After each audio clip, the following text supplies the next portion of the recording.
ও দোস্ত আজিজ, দেখাও তোমাদের জলওয়া। অন্যায় দেখেছি, অবিচার দেখেছি, আর সহ্য হয় না, বরদাস্ত করেছি। স্বাধীনতার 55 বছর পর এদেশের গরিবদের উপরে জুলুম হয়েছে, এদেশের আলেমদের উপরে জুলুম হয়েছে। আগামীর বাংলাদেশে আর দেখতে চাই না।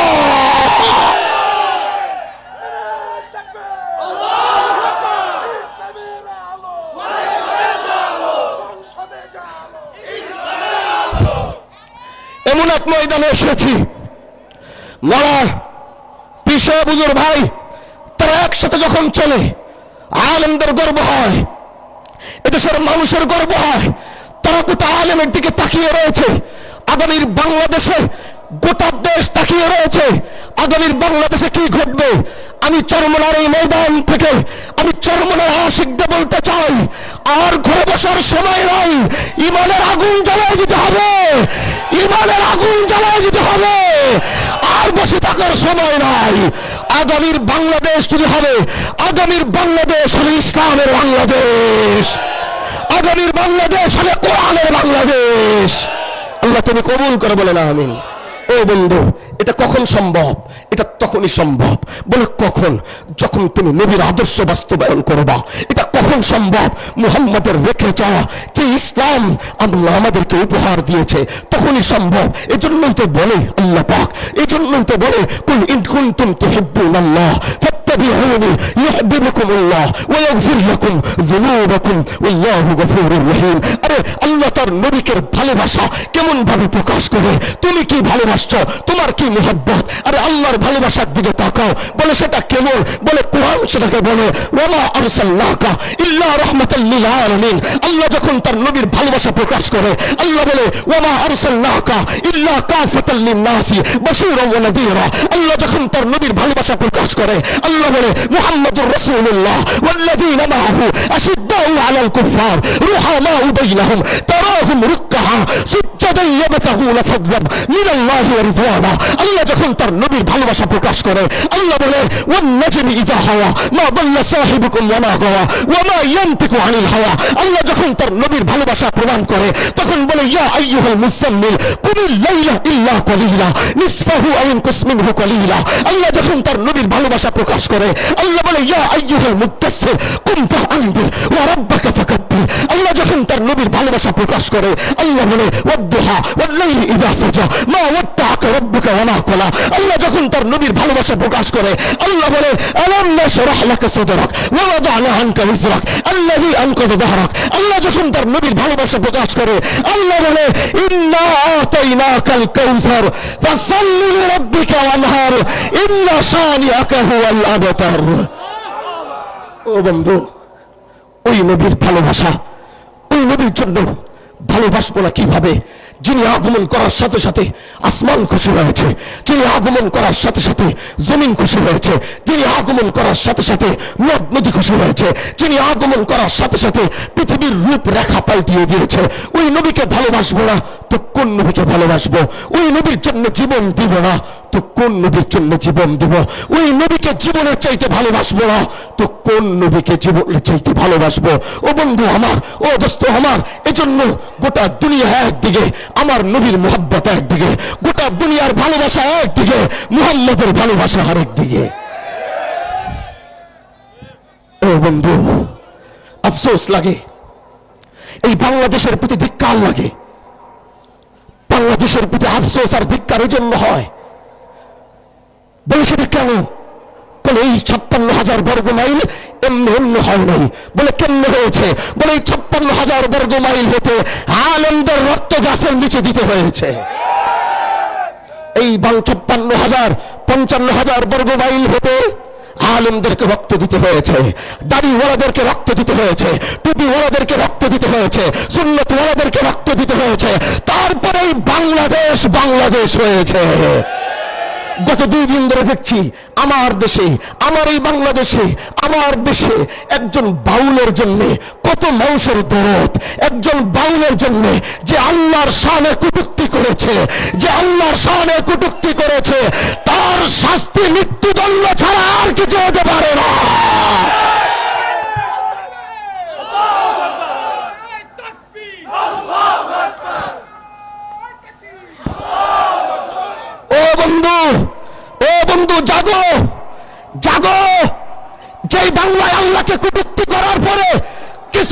সেটাকে সমর্থন করে সেই বাংলা আমরা দেখতে চাই না, সেই বাংলা আমরা রাখতেও চাই না। আল্লাহর শানে কটূক্তি করার পরে গোটা দেশ গোটা অঞ্চলে আগুন জ্বালিয়ে দিতে হবে, আর বিচার না হওয়া পর্যন্ত। চরমোনার ময়দান থেকে বলছি, এনসিপি সহ বাংলাদেশের অনেক রাজনৈতিক দলকে দেখেছি মায়া বেড়েছে। আল্লাহর শানে কটূক্তি করার পরে যার দিলে মায়া হয় ও মুসলমান হতে পারে না, মুনাফিক ও কাফের। সেটা যেই হবে, সেটা যেই হবে, সেটা যেই হবে সেই মুনাফিক হবে। আল্লাহর শানে কটূক্তি করার পরে যার মায়া হবে ও কাফের, ওর মধ্যে ঈমান থাকতে পারে না। ও বন্ধু আমার, এজন্য মুহাম্মাদের দেওয়া সেই আমানত, মুহাম্মদুর রাসূলুল্লাহর রেখে যাওয়া সেই সুন্নাত আমাদেরকে জিন্দা করতে হবে। আল্লাহর নবীর রেখে যাওয়া আমানত আমাদেরকে রক্ষা করতে হবে। নবীর পর সাহাবায়ে কেরাম রক্ষা করেছে, তারপরে তাবিঈনরা রক্ষা করেছে, তারপরে তাবিঈনরা রক্ষা করেছে, তারপরে আইম্মা মুজতাহিদিনরা রক্ষা করেছে, তারপরে ইমামরা রক্ষা করেছে, তারপরে আলেমরা রক্ষা করছে। আগামীতে যদি চরমোনার পীর সহ বাংলার সমস্ত পীরকে রক্ষা করতে হয়, তারা জীবন দিয়ে মুহাম্মদের দেওয়া সে আমানত রক্ষা করবে। শুধু তারাই নয়, তাদেরকে যারা ভালোবাসে, তাদের জন্য যারা কাঁদে, তাদের আগে পিছে যারা চলে, তারা যদি এতটুকু কোরবানি করবে, তাদের অনুসারীরা তার 100 গুণ বেশি করার জন্য প্রস্তুত আছে। কি বলেন, আছে না? এজন্য আল্লাহ পাক কেমন মুহাব্বত করে। এবার একটু সংক্ষিপ্ত কথা বলেই আমি আমার আলোচনার ইতি টানবো। আমি যে আয়াতটি তেলাওয়াত করেছিলাম, আল্লাহ পাক এই আয়াতে বলছে, কুল ইন কুনতুম তুহিব্বুনাল্লাহ فاتبعوني يحببكم الله ويغفر لكم ذنوبكم والله غفور رحيم। আল্লাহ তার নবীকে কত ভালোবাসে, তার নবীকে তিনি কত মুহাব্বত করেন, আল্লাহ সেটা তার আয়াতের মাধ্যমে বর্ণনা দেয়। আল্লাহ সেটা তার কোরআনের মাধ্যমে বর্ণনা দেয়। আল্লাহ বলে, নবী বলেন না, কুল ইন কুনতুম তুহিব্বুনাল্লাহ ফাত্তাবিউনি ইউহিব্বুকুমুল্লাহ। এই আয়াতের বর্ণনা অনেকে অনেক রকম শুনেছেন, অনেকে আলেমের জবান থেকে শুনেছেন, অনেকের ওয়াইজিনের জবান থেকে শুনেছেন। আজ আমি আমার জবান দিয়ে একটু বুঝাইতে চাই, আমি আমার জবান দিয়ে একটু শোনাইতে চাই। এজন্য মনটা লাগাও, দিলটা লাগাও, আল্লাহর প্রেম, নবীর প্রেমটা মনের মধ্যে জাগাও। আজ একটু জাগায় নাও, আগামীতে জানি না কোন সময় আসবে। এজন্য সময় আসার আগে নবীর প্রেম জ্বালায়া, নবীর জন্য জীবন দেওয়া লাগলে জীবন দিতে হবে। এজন্য আল্লাহ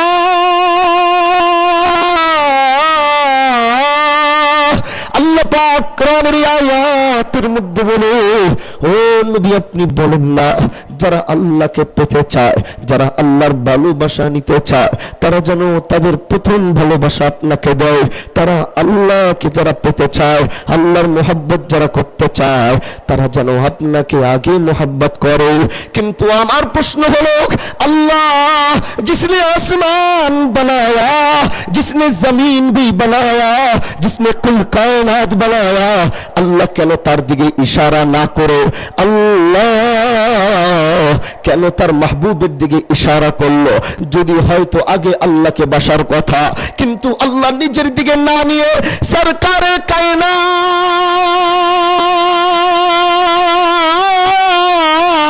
সরকারে কায়নাত মুহাম্মদ আরবি সাল্লাল্লাহু আলাইহি ওয়াসাল্লামের দিকে ইশারা আল্লাহ কেন করলেন? এবার একটু ভালো মতো বোঝা যায়, মনটা লাগায়া, দিলটা লাগায়া কথাগুলো বুঝবেন। প্রশ্ন ভিতরে আসে, আল্লাহ নিজের দিকে না করে কেন মুহাম্মাদের দিকে ইশারা করলো? এই আয়াতের ছোট্ট একটু বিশ্লেষণ বলি। আমি যদি মুহাম্মাদুর রাসূলুল্লাহর দিকে তাকাই, দেখি আল্লাহর নবী আমাকে দ্বীন এনে দিছে। আমি যদি মুহাম্মাদের দিকে তাকাই, দেখি মুহাম্মদ আমাকে কোরআন এনে দিছে।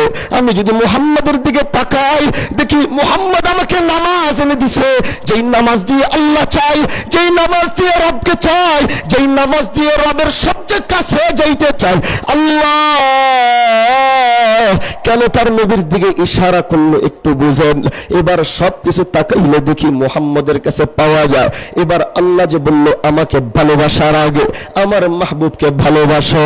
কেন? মাহবুবকে ভালোবাসলে নামাজ পাইবা, মাহবুবকে ভালোবাসলে কোরআন পাইবা, মাহবুবকে ভালোবাসলে নামাজ পাইবা, মাহবুবকে ভালোবাসলে মুকাম্মাল দিন পাইবা, মুকাম্মাল ইসলাম পাইবা।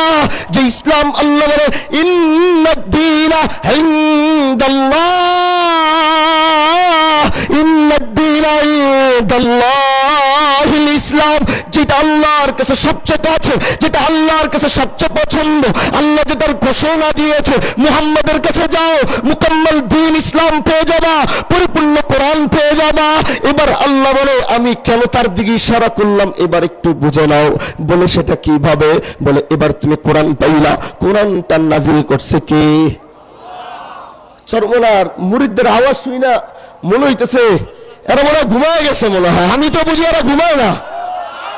চরমোনার ময়দান কি ঘুমায় গেছে নাকি? এই আওয়াজ তো চরমোনার ময়দানের আওয়াজ না। আমি ইমানের আওয়াজ শুনতে চাই চরমোনার ময়দান থেকে। দেখি দেখি দেখি আল্লাহু আকবার, তাকবীর দেখি। না না না না না না না, আমার ইমানের আওয়াজ প্রয়োজন। আমি চরমোনার ময়দান থেকে আজকে এমন এক শব্দের আওয়াজ চাই যেটা দিয়ে বাংলার সমস্ত নাস্তিকদের মধ্যে ভয় সৃষ্টি হবে, আল্লাহর দুশমনদের ভিতরে ভয় সৃষ্টি হবে। এমন এক তাকবীর আমি চরমোনার ময়দান থেকে দেখতে চাই। বলো নারায়ে তাকবীর।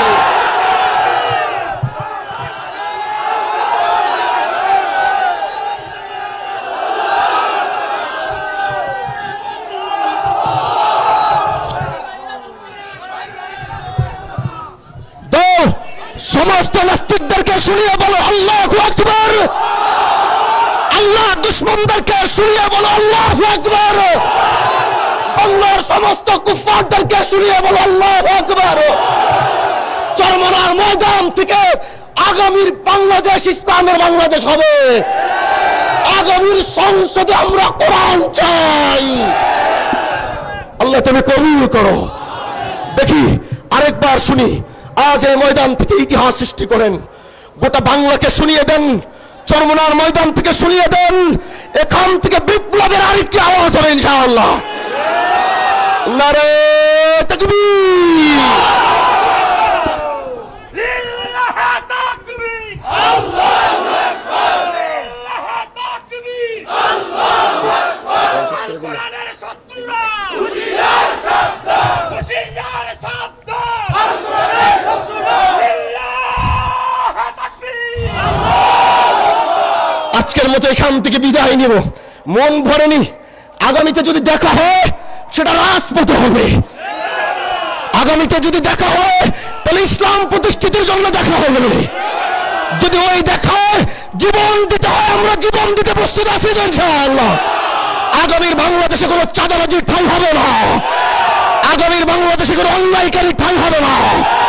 আগামীর বাংলাদেশে কোনো মাদক বিক্রির ঠাঁই হবে না। আগামীর বাংলাদেশ আমরা জীবন দিয়ে করব। 55 বছরে যা করতে পারলে আমরা তা করে দেখাবো। পারবো তো ইনশাআল্লাহ। আজকের মতো বিদায় নিব। মনটা ভরেনি, রেখে গেলাম কিছু কথা। আবার যদি বেঁচে থাকি আবার আপনাদের সাথে দেখা হবে। আবার যদি বেঁচে থাকি আবার আপনাদের সাথে কথা হবে। সেই পর্যন্ত ও চরমোনায়ের আশিকিন মুহিব্বিনরা ভালো থাকবেন, সুস্থ থাকবেন।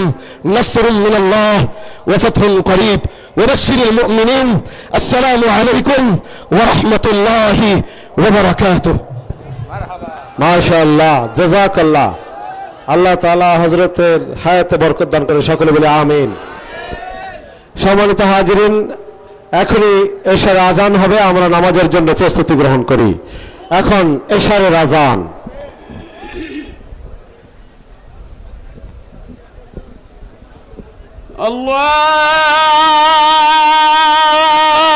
আল্লাহু আকবার, আল্লাহু আকবার।